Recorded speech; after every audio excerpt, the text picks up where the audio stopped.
Well, good morning, everyone. My name is Colleen Flavin, and I'd like to welcome you to Riverside County Office of Education's Planning a SPSA During School Closures, our first webinar. We appreciate each of you being with us here this morning. I saw someone in the chat mention safer at home rainy day schedule, and that's certainly what it is today. And we appreciate you being willing to adjust leading and learning during school building closures alongside of us. You can access the tiny URL on the slide deck that you have access to the presentation. We posted it in the beginning of the chat, and it's also at the bottom of each slide. For the next 90 minutes, my colleague Lisa Winberg and I will take you through a series of reminders, considerations, and offer some suggestions on how you can ensure your schools with a June-July approval timeline and schools eligible for CSI and ATSI meet the SPSA planning requirements. We certainly do realize that planning a SPSA in this manner presents several challenges, and as such, we highly recommend reconvening when the school building resumes a normal schedule to engage in a more thorough and thoughtful review process and make any necessary changes based on your needs at that time, which may be different than what your needs are at this time. And on a final note, as we have experienced during the last month, guidance from our federal and state agencies can cause changes in our courses and changes in our planning. And with that being said, we want to remind everyone that the information that Lisa and I have prepared to share is current as of today. We have quite a large group, and as such, we have established some norms that will support our webinar running smoothly. As you can see, we're asking that everyone mute their mics if they're not speaking, use the chat feature to communicate. We are doing our best to moderate the chat. And when we do break out into some small group activities, we're asking that if your name is not already in the Zoom appropriately, that you share your name and district. And as always, honor meeting etiquette. We are sure that you will have several questions today, and we will do our best to address the questions that we have answers to throughout the webinar. However, please note we won't be able to answer all questions today, but we do plan on capturing the chat and sending out a Q&A to all participants who are registered in today's webinar.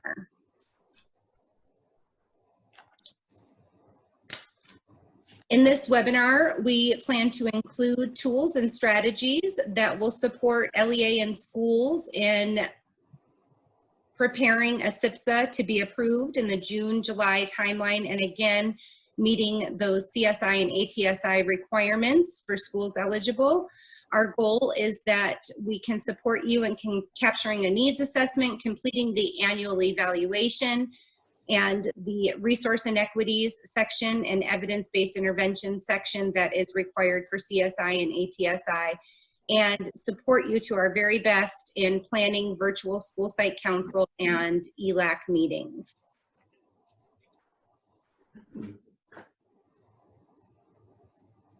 Before we dive in, we want to provide a few reminders. And again, for schools identified for CSI, it is important that the grant funds are not expended until the school has conducted a needs assessment to select evidence-based interventions that are documented in the school plan.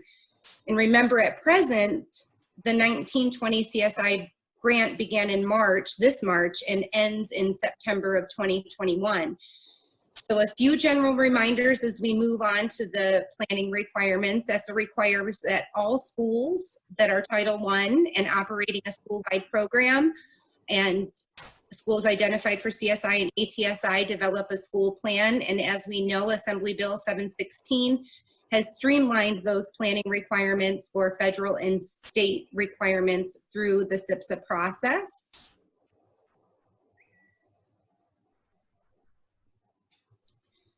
Our school planning requirements require that the LEA partner with our stakeholders to develop a school plan. Our school plans represent and are informed by our state indicators as well as the state determined long-term goals. Of course, having a comprehensive needs assessment is required, and it is required for those schools eligible for CSI and ATSI, and ensuring that the identification of resource inequities is represented in the SPSA, and our SPSAs are required to include evidence-based intervention strategies, actions, and services.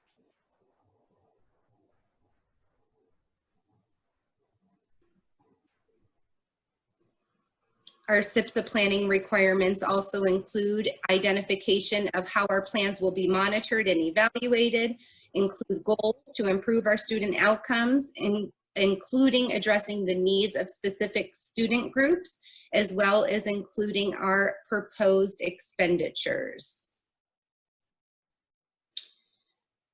Keeping in mind that our SPSAs must be informed by our state indicators, which include our dashboard indicators for academic performance, graduation rate, suspension, chronic absenteeism, college and career, as well as our English language progress indicators.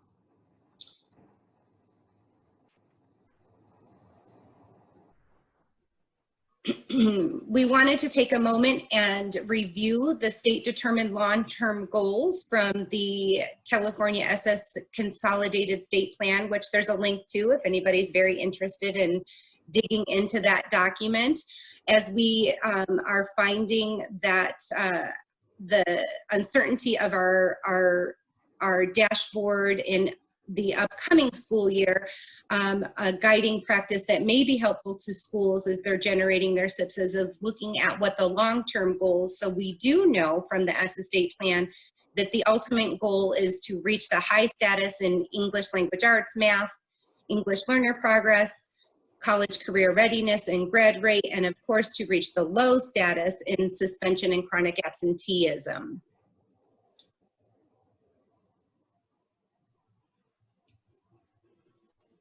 I'm going to turn it over to Lisa to talk about the comprehensive needs assessment. I have to give up control of her screen.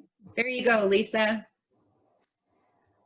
All right, good morning, everybody. As Colleen said, we are really happy to be meeting with you all today and hopefully to help you think about planning in a different way as we weather the storm of school closures right now. So let's talk about a comprehensive needs assessment. This isn't anything new.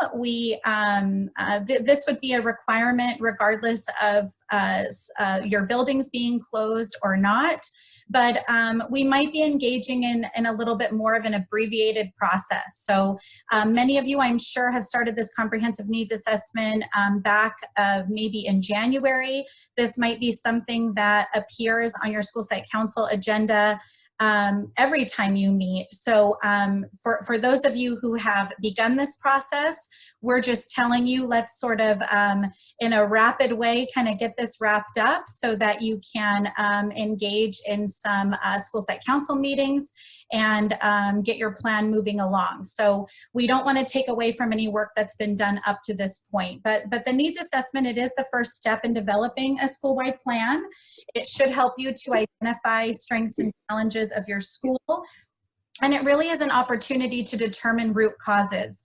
Again, it might be a little bit more abbreviated during building closures. And as Colleen mentioned earlier, there may be a need and most likely will be a need for you to reconvene in the fall because your needs might be different at that time. And we always want to keep in mind that a SPSA is not etched in stone. This should be a living, breathing document. So it is, a needs assessment should take into account the needs of the entire school, but particularly the needs of those students that are not meeting academic standards. So we want to look at how can we put some actions in place at our school based on the needs that we're identifying to help our students meet those long-term state goals. So what should we be considering as we engage in a needs assessment?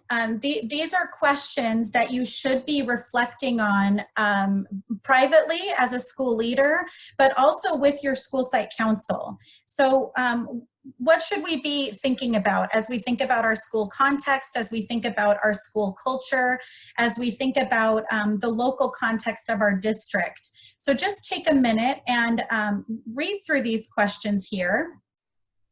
And think of any questions that do pertain maybe in particular to your local context that might not be reflected here. So just take a minute to review these questions.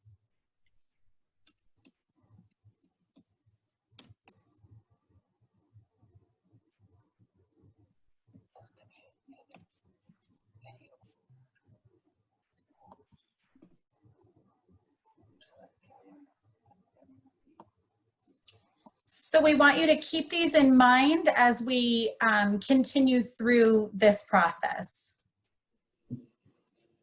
So conducting a needs assessment in our current climate, that is maybe a little bit of a challenge at this time. You may not have access to all of the data that you normally would have access to if you were sitting in your office back at your school site.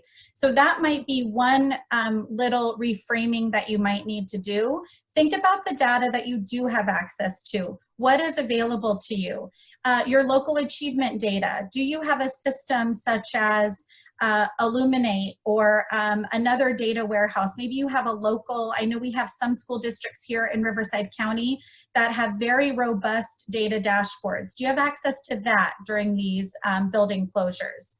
Do you have access to your student information system? So would you be able to look at reports on suspension disaggregated by student groups? Would you have access to attendance data?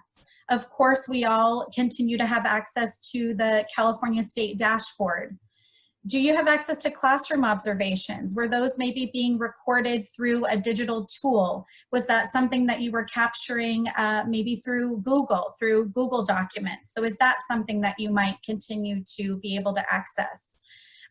Family, staff, survey results, student surveys. Think about how you might get your hands on that information. In addition, you always want to be reflecting on the meetings that have happened up to this point, because we're constantly hearing from our stakeholders. We are constantly getting input from them in a variety of ways. So do you have access to those documents? Do you have access to the agendas and maybe minutes from your ELAC meetings that have happened up to this point, other school site council meetings, or maybe any other school committees you have?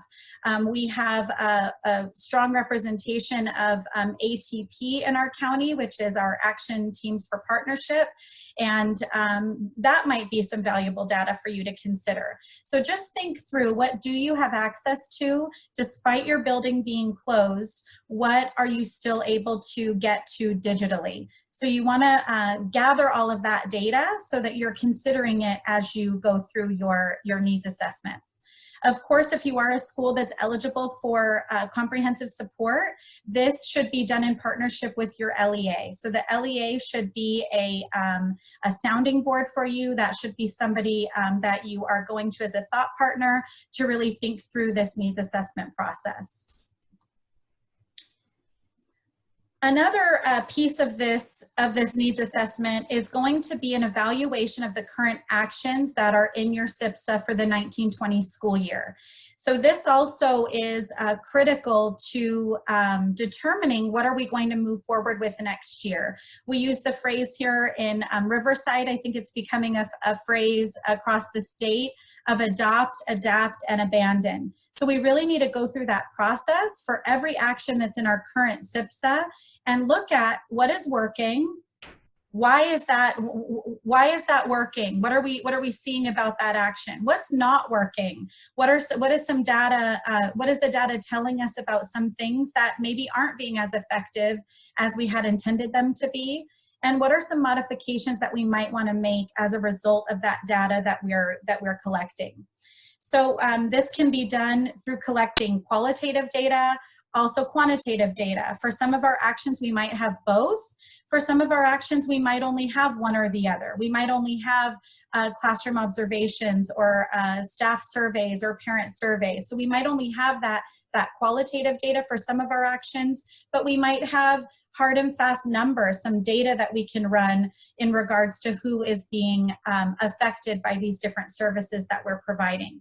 So we want to take a minute and actually have you click into this sample evaluation template. So hopefully you were able to access it. If Colleen, if you could throw the tiny URL in our chat again, in case anybody came on a little bit later. But hopefully you can see my screen here. I'm showing you a sample evaluation template here. And on the left, we should see the goal would be referenced. In the second column, we would see each of your actions from your SPSA.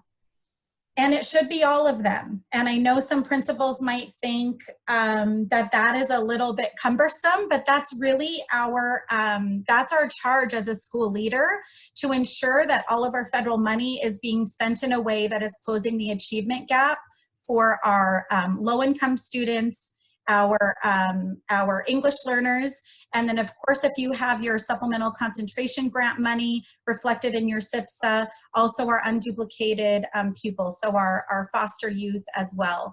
So it really should be every action that you're having a conversation about. So on this first page here, you're going to see the template. These rows would be repeated as to indicate all of the actions that are in your plan.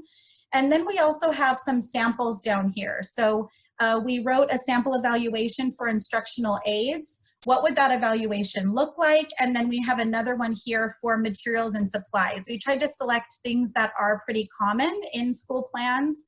And so just take a minute and read through those sample evaluations.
So as you look through this sample evaluation template, if you could just go to the chat and let us know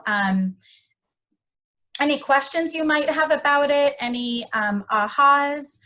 This is not a mandatory document, so we want to make that clear. This is just one way. This is a sample of a template that you could use to evaluate all of your current actions in your 1920 SPSA. But just go to the chat and let us know, what do you think about this? Is there something else that you maybe use at your local school or in your LEA to accomplish this same goal?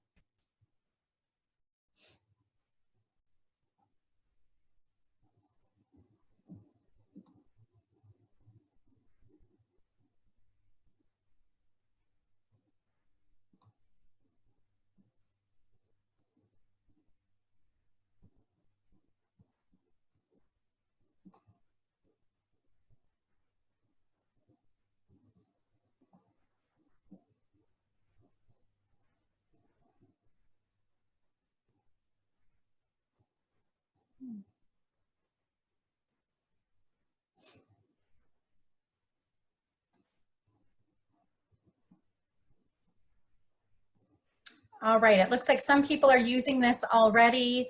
A quick question from LEUSD. I would say yes, the school could use the template to evaluate what they're putting into play. So that would be very appropriate. Oh, good. Isabel, you've been looking for this for years. That's great. We love to provide people with new resources that are helpful.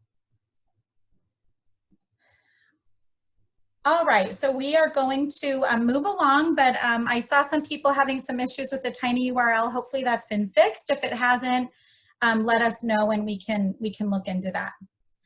So conducting a needs assessment in our current climate, as we continue with this, where do we put this information? So what the information that you gather from your needs assessment has to be in your SPSA somewhere.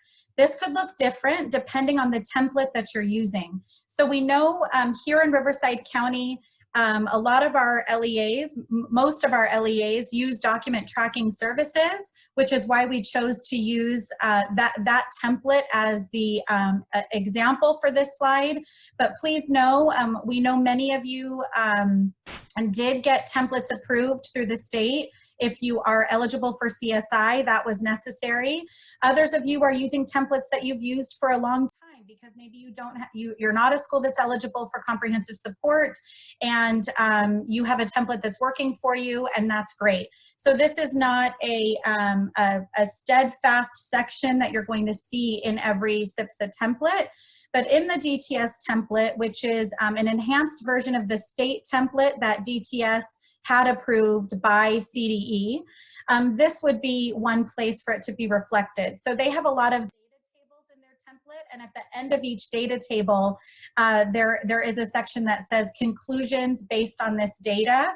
So this is where you would be reflecting all of the data that you're gathering in your needs assessment. Other places that you might see this might be in the survey section. We've seen that in some of our templates.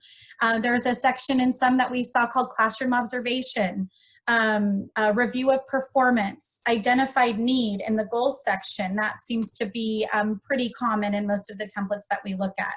There's also an analysis section in the annual review, and then you might have it in an external document. So maybe the SPSA template you're using, so for example, if you're using the template that comes right from the state's website, the SPSA template that was rolled out last year, there isn't a real clear place to document the results of your needs assessment. So maybe this isn't an external document. That could be a possibility. So just know we have to be documenting it somewhere, and these are some ideas of where we might see that reflected. So we want to give you a minute to collaborate with each other. There are lots of people on the call today. We have people from LEAs across the state that are on the call, and we know that you guys are each other's best resource because you're sitting in the seat. So thinking about what we've discussed regarding the needs assessment, think about what you've heard so far, what have you learned, and what might be your next steps based on where you're at and where you were at when maybe the doors of your school closed a few weeks ago. What might be your next steps? If you are at the district office, what might be your next steps in supporting principals through this process? So that's what we would like you to discuss in your breakout room. So just a quick review of breakout room etiquette. Although to this point, I think we all might be Zoom experts, take note of these discussion topics prior to entering the breakout room. So if you don't have the presentation up on your computer, you might want to do that, or hopefully at least somebody in your breakout room is able to share their screen. That's another possibility because my screen will go away once you enter the breakout room. Participate fully. unmute and allow video to participate in the discussion. We think it's best when you can see each other's faces and really connect with each other. Just do some quick introductions. Give your name, your district, your role, maybe what school you're at. And then if you could designate a spokesperson, because it'll just be too much chatter on the chat if everybody comes back and shares out. So when you're in your breakout room, if you could designate a spokesperson, and you don't have to speak out loud, and you can turn your video off when we come back into the main session, but that spokesperson would be the person sharing out in the chat. So we are going to give you, let's give you 10 minutes to talk about what we have learned just up to this point and what your next steps are in conducting your needs assessment. So let me send you on. And we will give you a minute countdown just so you have some time to finish up your thoughts prior to being brought back.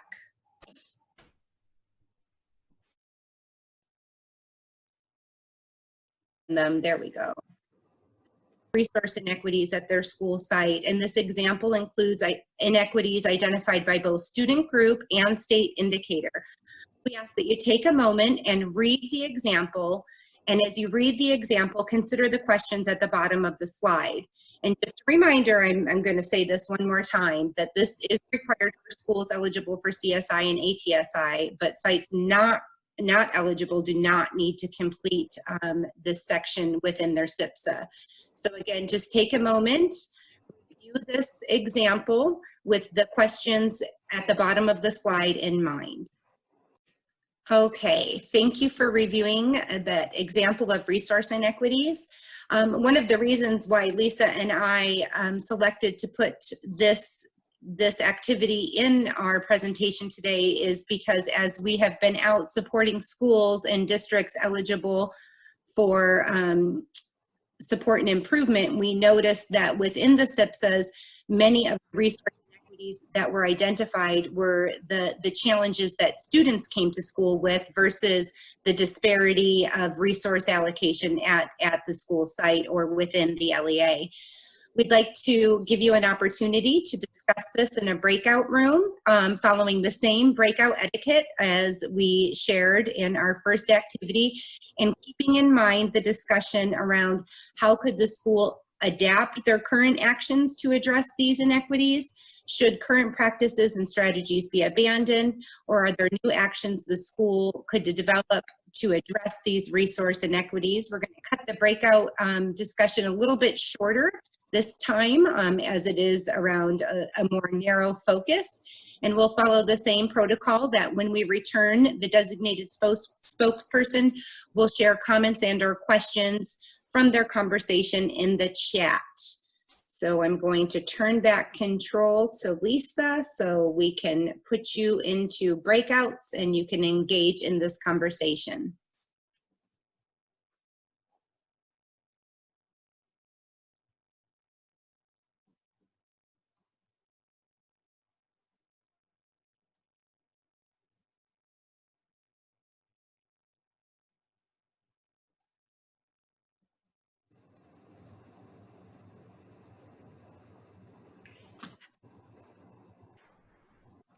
Thank you for taking time to discuss resource inequities. We were monitoring the chat and heard a very powerful comment in regard to, although it's not required for schools not eligible, or for schools that are not eligible for CSI or ATSI, I believe Coachella Valley is still requiring all of their schools identify their resource inequities. And again, this is, best practice in SPSA planning is to identify those student groups or those state indicators in which the school is having the greatest challenge with, so that they can harness their resources most effectively to meet those needs. So we wanted to take a moment to highlight that. And again, at this point, if we could have your designated spokesperson share highlights from your conversation, comments, questions around the topic of resource inequities. We appreciate you taking the time to do that in the chat at this moment.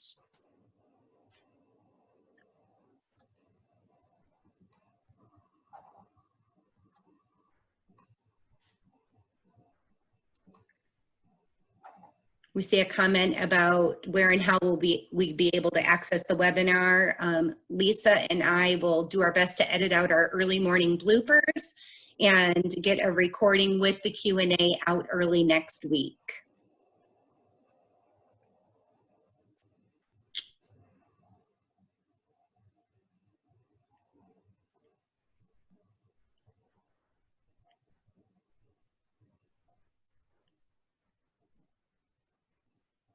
Some powerful conversation.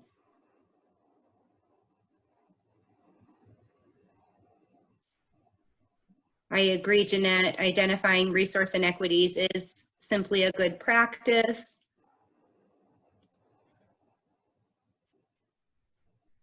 With a focus on data that we can control, great insight. And absolutely, the school building closures have been a great learning opportunity.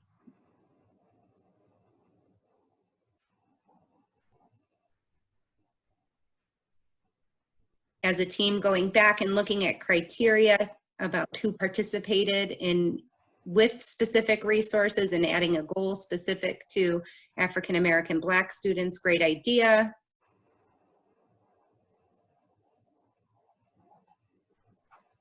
Great, excellent insights.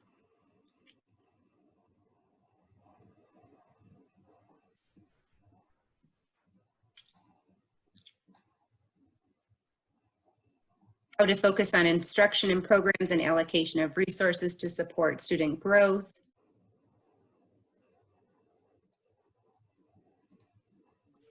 All right, Lisa, you ready to land the plane with planning all this virtual fun that's ahead for everyone?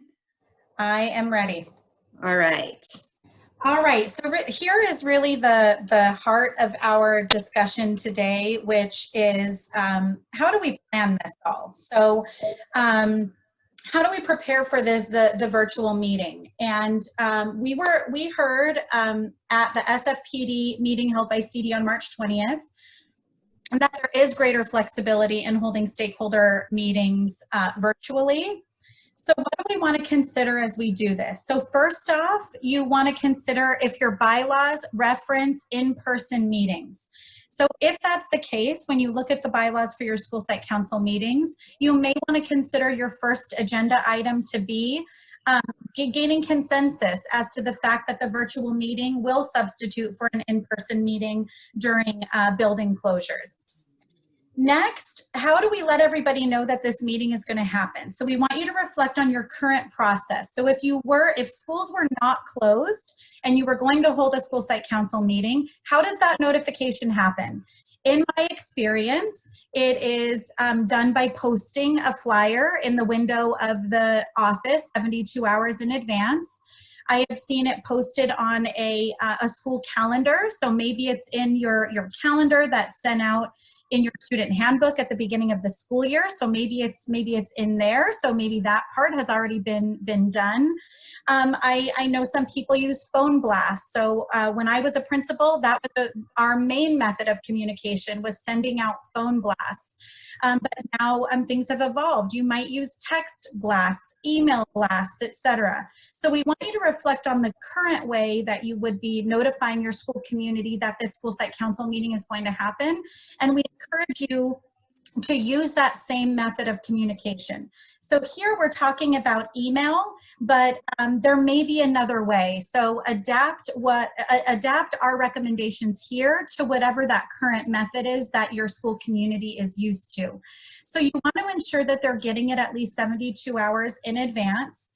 You also want to let them know that you will have video option, but you'll also have a call-in option. So for those of us that use Zoom, which I think we're, again, all becoming experts at Zoom these days, there is a way to call in. In fact, we have a couple people on our webinar today who are not participating via a video chat on a computer. They're just on their phone listening in. So you want to think about all of that, because equity matters, and we want to ensure that any parent who wants to participate is able to participate in this meeting. So ensure that that's clear in whatever form of communication you use. Of course, when translation of this communication, be it in an email, if you do need to send it in 2 languages, you'll want to think about that as well. Consider making personal phone calls, at least to your school site council members, just to ensure that quorum is met. You'll want to talk to your state and federal person at your district office, just to ensure, especially if you're eligible for CSI, possibly ATSI, do they want to attend your school site council meeting? Because maybe they have been that sounding board through this needs assessment process, and they want to be there to support you through carrying this out with your school community, because their involvement is necessary when it comes to our schools identified for CSI. Just a note that we thought of, make sure people realize this is not a COVID-19 Q&A. So it might be, because I know that people want to be heard right now. They want to voice their concerns, and maybe they're already doing that because we are a few weeks into this process. But you want to ensure in that communication that people know that any public comment that is made during the school site council meeting is strictly related to agenda items. So you want that agenda to be in the communication so that they know what topics are even on the table for discussion.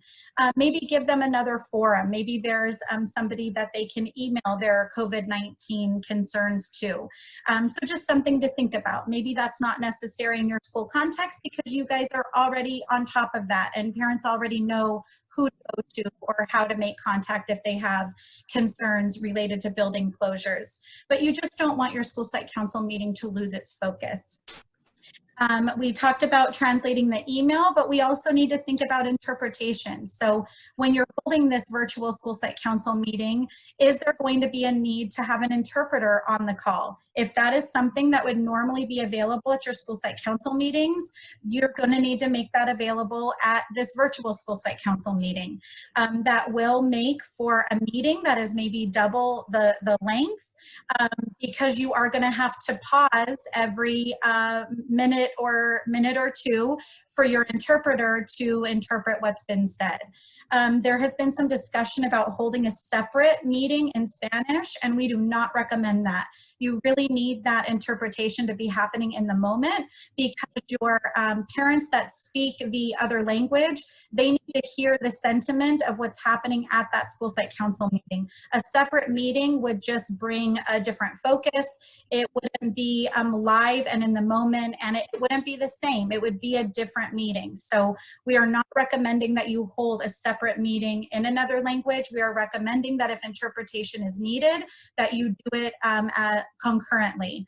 That would just be as easy as having that interpreter available at the beginning of the virtual school site council meeting, asking out to anybody who's on the webinar if interpretation is needed, and if it is, then you move forward as such, and if it's not, then you can move forward in that direction. But we just want you to consider it. I'm thinking about a sign-in sheet. This could be done in several ways. We thought about, a creative way of making a screenshot or a snip of the participant gallery. You could then attach that to your minutes. That's one way. You might have a link that your participants click on, and maybe it's a Google document that they go in and they type their name in. I was on a webinar recently, and that was the form of sign-in. So you would just have the columns on the sign-in sheet that would normally be on your sign-in sheet that you have for a school site council, and they would go in and they would actually fill it out themselves. So that's another thing to think of. You want to also rely on your district. So this is not an exhaustive list. We know that local context matters. Again, I'm going to say it again, equity matters. We want you to ensure that you're talking with somebody at your LEA or your other colleagues just to think about, is there anything that we're missing? Are we ensuring that this meeting is going to be available and accessible to everybody?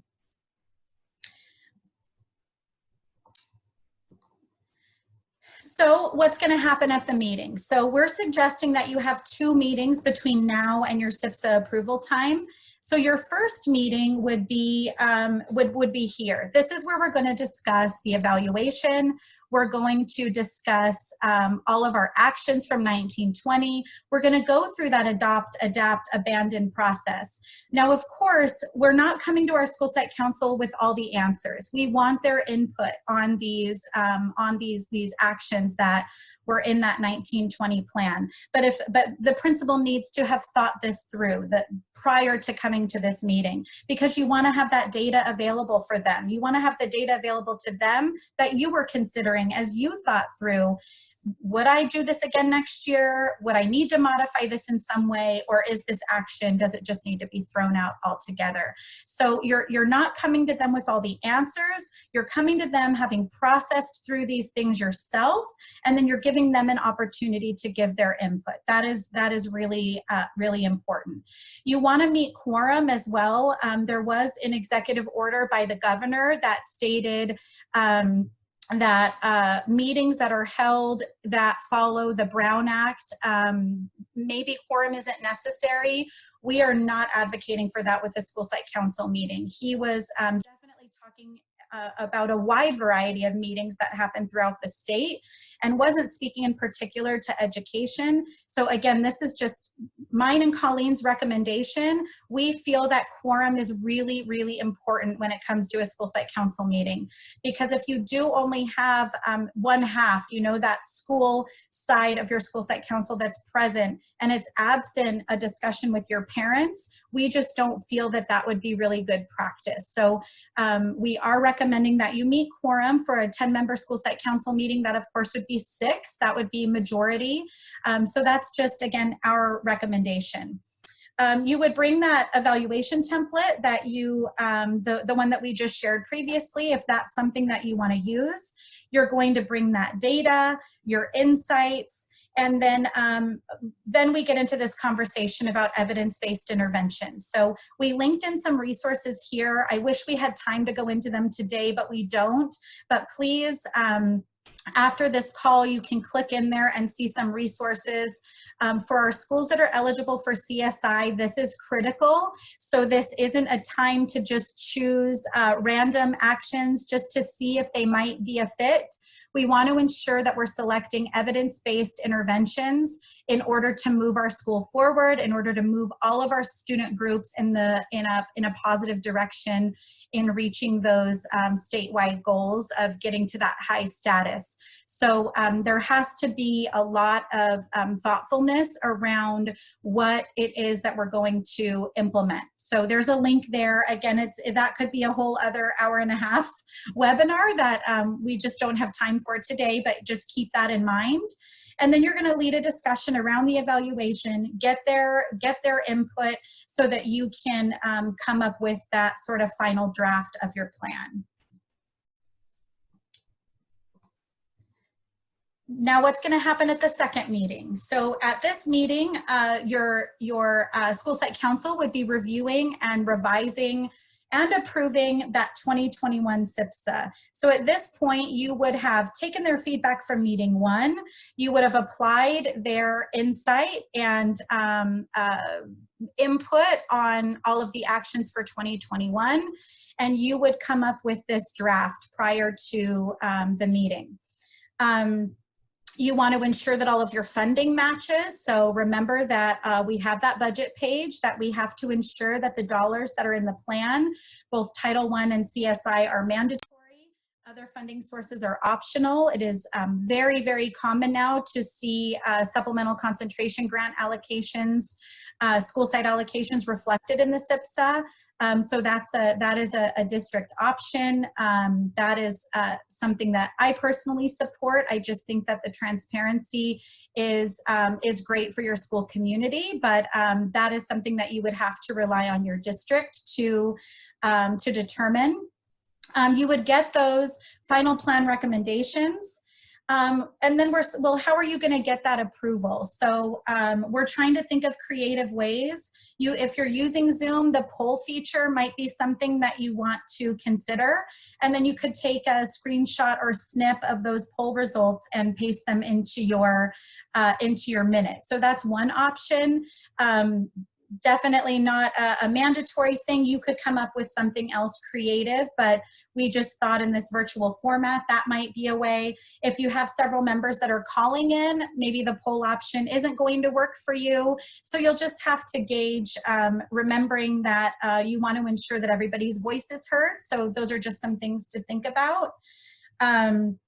CDE is saying you can just problem solve obtaining signatures based on how you see fit. We spoke with a compensatory education reviewer on obtaining signatures for virtual school site council meetings, and they said, do not worry about it. Just do the best you can, obtain those signatures in the format that you think is best for your local context. Do not be worried about this piece regarding signatures when it comes to an FPM.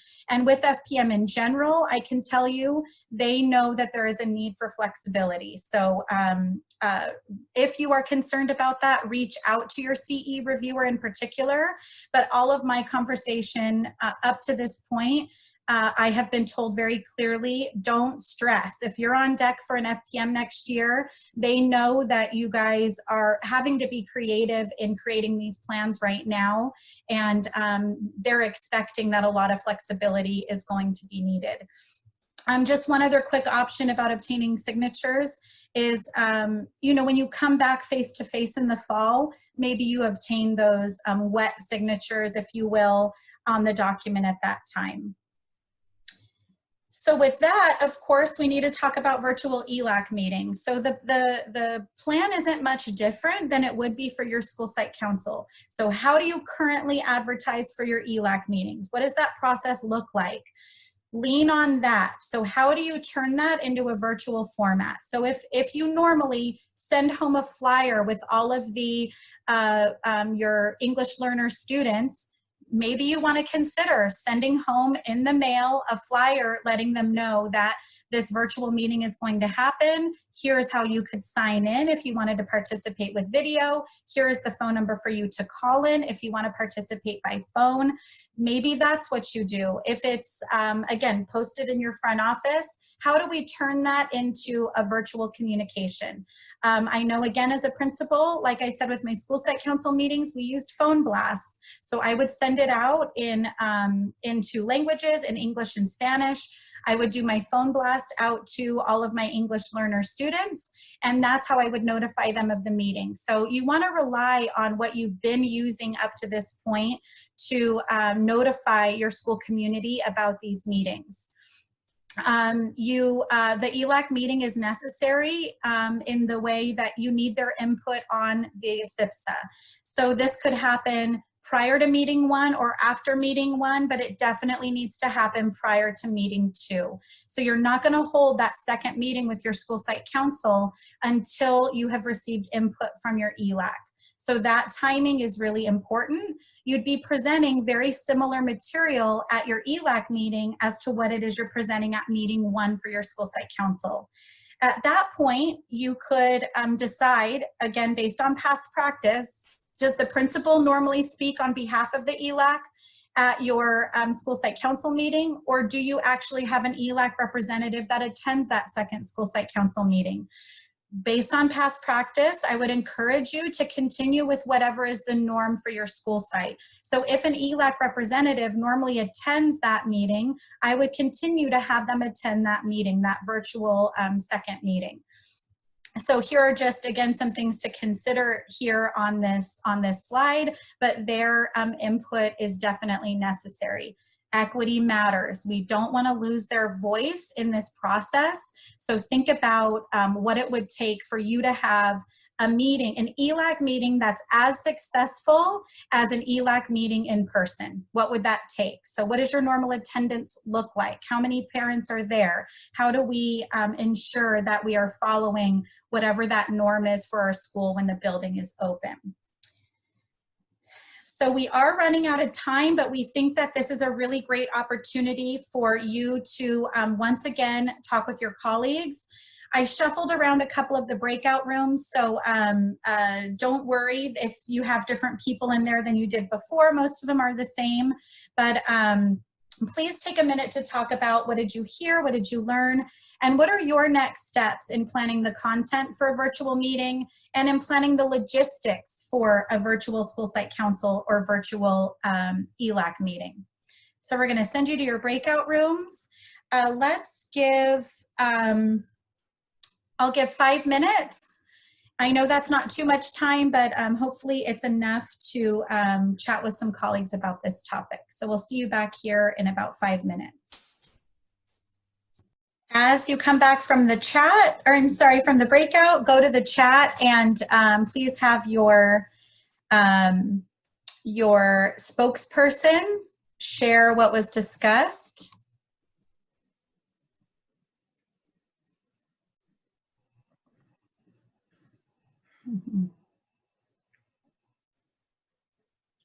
Yes, I agree with you, Lois, 100%. Principals might need some support in navigating these digital platforms.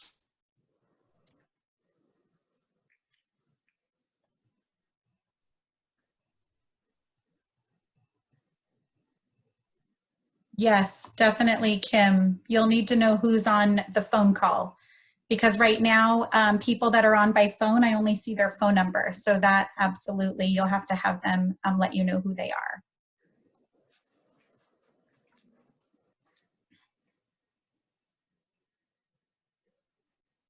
Yes, reaching out to each other. Yes.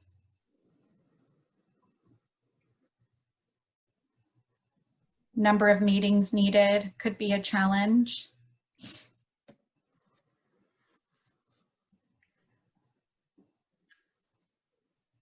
Great point. How much we have to do to get parents on board in an in-person setting, pizza, snacks, childcare. How willing will they be via Zoom? That's a good insight. Have DLAC reps support ELAC members.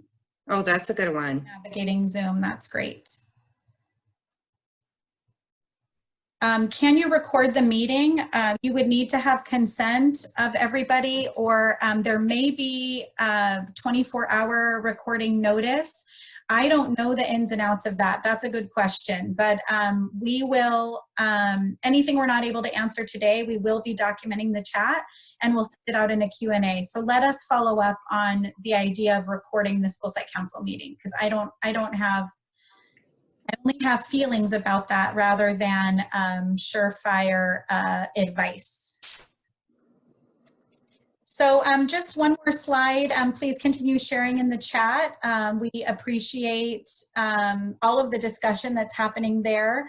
So I don't know if you all are aware, but there have been some recent security breaches. There's a new term I learned about a week or two ago called Zoom bombing. So of course you want to ensure that that's not happening to you. So you can see some of the things that we've employed today, such as having a waiting room. We believe it's a default feature that has now been worked into Zoom. I'm not sure if you're experiencing that same thing, so I'm not sure if it's part of our business account that's why that's happening. But for us, the waiting room has become an automatic. In addition to, you can create a password. We have found that the password is only needed if you don't send the direct link to the meeting. The password could become a little bit cumbersome.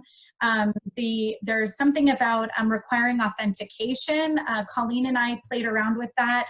We don't recommend that from an end user, let's say a parent who's not very familiar or comfortable. Authenticating the user does require them to set up a Zoom account, and we just didn't feel that that was necessary if you're putting some of these other safety features in place. We also want to recognize that Zoom in the past on the free account, you've only been able to hold a 40-minute meeting. So we've heard from colleagues in other counties that 40-minute limit has been lifted on the free account, so that's great. But you may still see a warning when you go to start your meeting if you're using a free account that tells you your meeting will end after 40 minutes. again, from colleagues who've experienced that and who have held that quote unquote 40-minute meeting only, they have been able to go past and really hold a meeting of, I think somebody said as long as 2 hours. So even though you might still see that warning about the 40-minute limit, Zoom has temporarily lifted that restriction. In addition, WebEx is another platform that you might want to consider if that's something you're already using. And WebEx also has lifted the time limit on their free account. So that's great. You could consider Google Hangouts, GoToMeetings. There are other platforms. So we don't work for Zoom. We're not advocating that Zoom is the end all be all, but we do know that it is the most popular right now within businesses across the country, which is why we wanted to share these security features with you. But just know that there are other platforms if Zoom doesn't work for you. So we did have just a few minutes left for Q&A. It would be great if you have any questions left up to this point.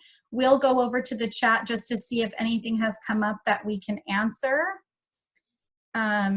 Oh, you're welcome, Robin. Glad to share it. Let's see. To actually use a person as your interpreter. Oh, great. Okay, Angela, that sounds great. Angela's saying that there's a Zoom option that has you use a person as your interpreter. That would be very helpful. I think what you're saying is that it might not be necessary to concurrently translate where everybody's hearing English and Spanish. I had not heard about that, but we will explore that and let everybody know what information we can find out about that feature. That is amazing. Google Meet is now attached, integrated to Google Classroom. Absolutely. 40 minutes has only been lifted for school and public employee accounts. Oh, thank you for that, John. You are absolutely right. You have to use your school account to create your free Zoom account in order to go beyond the 40 minutes. Thank you. I forgot to point that out. I appreciate that.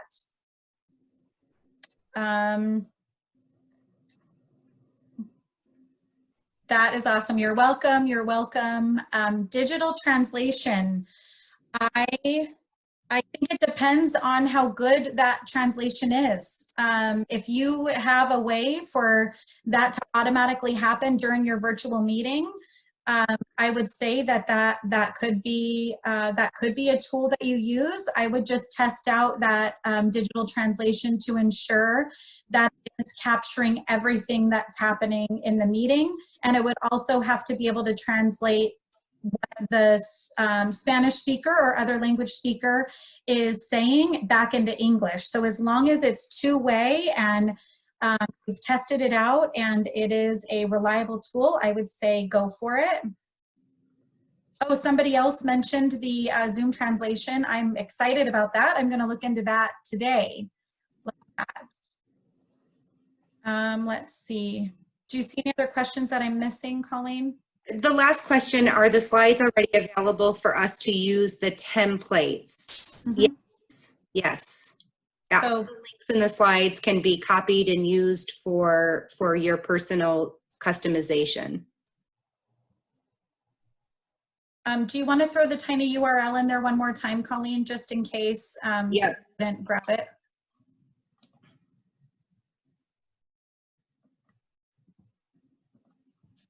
Hey, Lisa. Yes. Hi, Mark. How are you?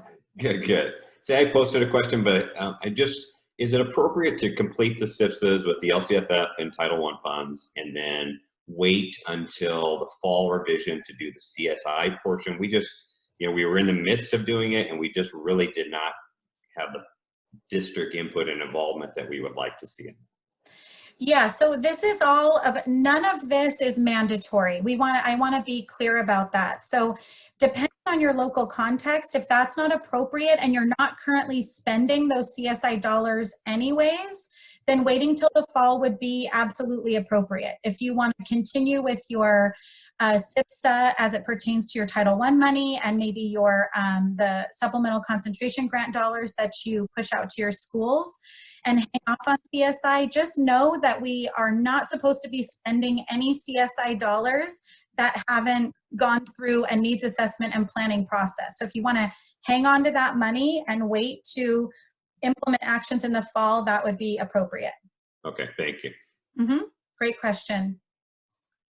Anybody else, feel free to unmute if that's easier, if we missed a question in the chat.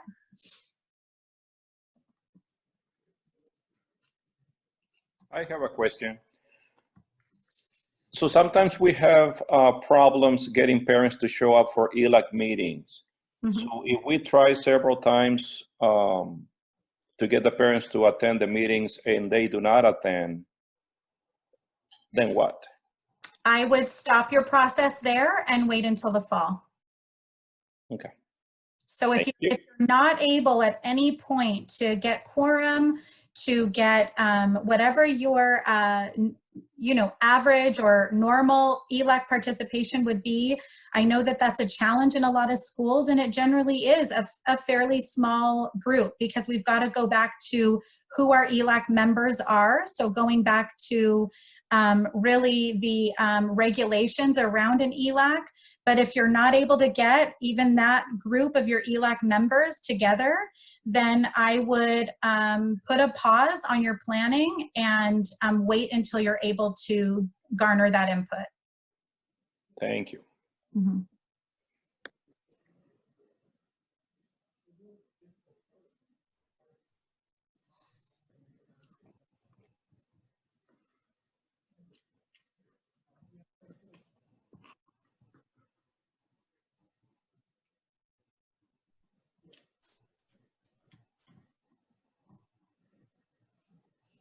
Anything else?